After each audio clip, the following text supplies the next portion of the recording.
कि काले के शिव के मनायब हो,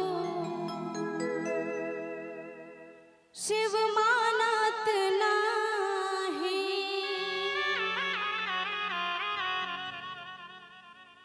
कि मानत नाही शिव मानत नाही, शिव मानत नाही, मानत नाही शिव मानत नाही, शिव मानत नाही, कि काले के शिव के मनायब हो, शिव मानत नाही। क्या बात है, जय हो।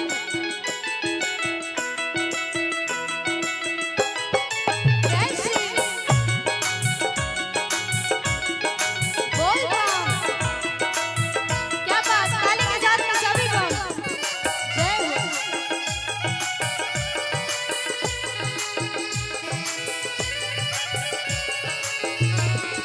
बोल बम।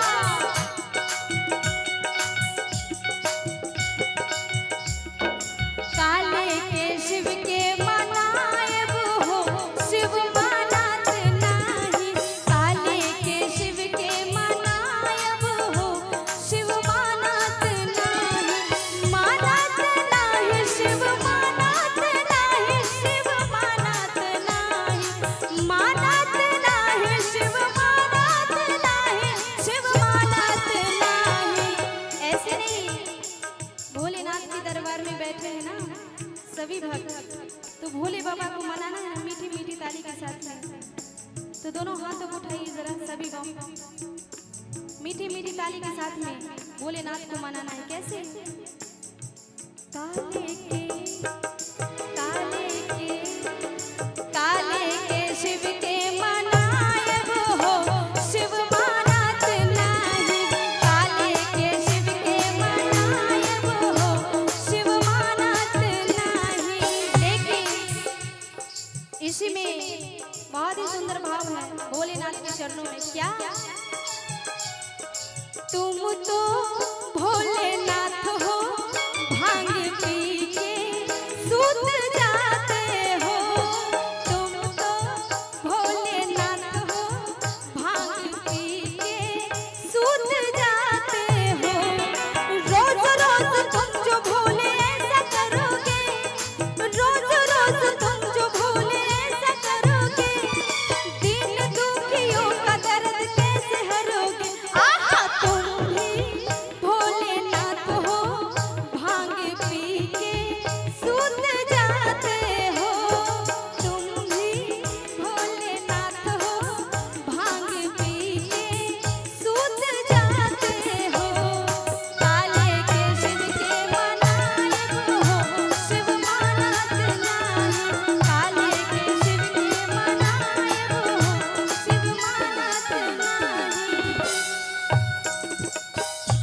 और क्या चाहिए भोलेनाथ को? भोलेनाथ को चाहिए भांग, धतूरा, है ना? वो तो और भंगिया है, उनको भंगिया जरूर चाहिए। कैसे? क्या बात है। पूरी कचौर शिव के मन हो ना भावे, पूरी कचौर शिव के मन हो ना भावे, भांग धतूरा कहाँ पायब हो, शिव मानत नहीं।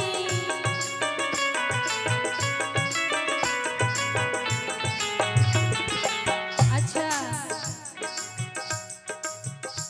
समोसा खाते हुए छोटू बम, अच्छा मम्मी को बुला रहा है। अच्छा आइए मम्मी जी, क्या बात है, देखिए। जय हो। लेकिन फिर से वही भाव हम दोहराना चाहेंगे। कैसे? तुम तो भोलेनाथ हो, भांग पी के सूत जाते हो, तुम तो भोलेनाथ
कोठा आटार शिव के मन हो ना भावे, कोठा आटार शिव के मन हो ना भावे, टुटली मारैया कहाँ पायब हो शिव मानत नहीं,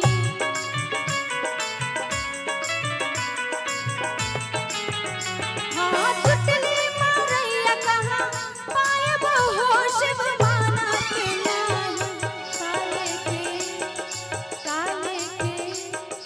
काले के शिव के मनायब हो शिव मानत नाही, काले के शिव के मनायब हो शिव मानत नाही, मानत नाही शिव मानत नाही, शिव मानत नाही, मानत नाही शिव मानत नाही, शिव मानत नाही, काले के शिव के मनायब हो शिव मानत नाही, काले के शिव के मनायब हो शिव मानत नाही, काले के शिव के मनायब हो शिव मानत नाही, काले के शिव के मनायब हो शिव मानत